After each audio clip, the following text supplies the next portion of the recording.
बहुत पुरानी बात है, हिमालय में प्रसिद्ध मानस नाम की झील थी। वहां पर कई पशु पक्षियों के साथ ही हंसों का एक झुंड भी रहता था। उनमें से दो हंस बहुत आकर्षक थे और दोनों ही देखने में एक जैसे थे। लेकिन उनमें से एक राजा था और दूसरा सेनापति। राजा का नाम था धृतराष्ट्र और सेनापति का नाम सुमुखा था। झील का नजारा बादलों के बीच में स्वर्ग जैसा प्रतीत होता था। उन समय झील और उसमें रहने वाले हंसों की प्रसिद्धि वहां आने जाने वाले पर्यटकों के साथ देश विदेश में फैल गई थी।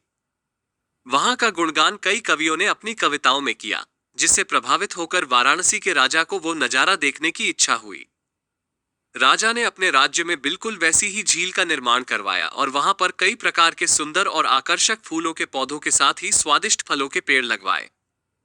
साथ ही विभिन्न प्रजाति के पशु पक्षियों की देखभाल और उनकी सुरक्षा की व्यवस्था का आदेश भी दिया।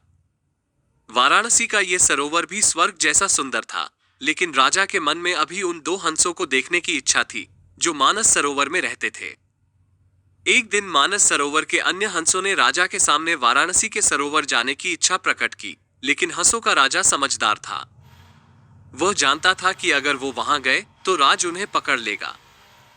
उसने सभी हंसों को वाराणसी जाने से मना किया, लेकिन वो नहीं माने। तब राजा और सेनापति के साथ सभी हंस वाराणसी की ओर उड़ चले। जैसे ही हंसों का झुंड उस झील में पहुंचा, तो अन्य हंसों को छोड़कर प्रसिद्ध दो हंसों की शोभा देखते ही बनती थी।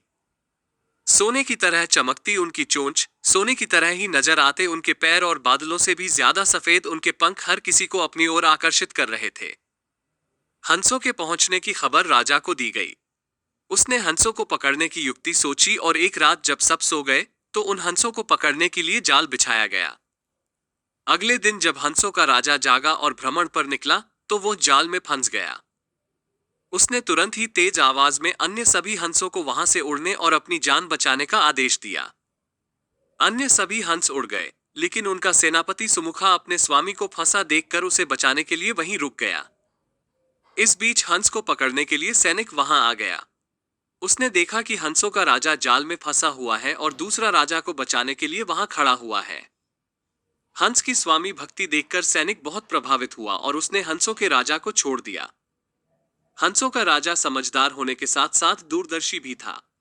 उसने सोचा कि अगर राजा को पता चलेगा कि सैनिक ने उसे छोड़ दिया है, तो राजा इसे जरूर प्राणदंड देगा।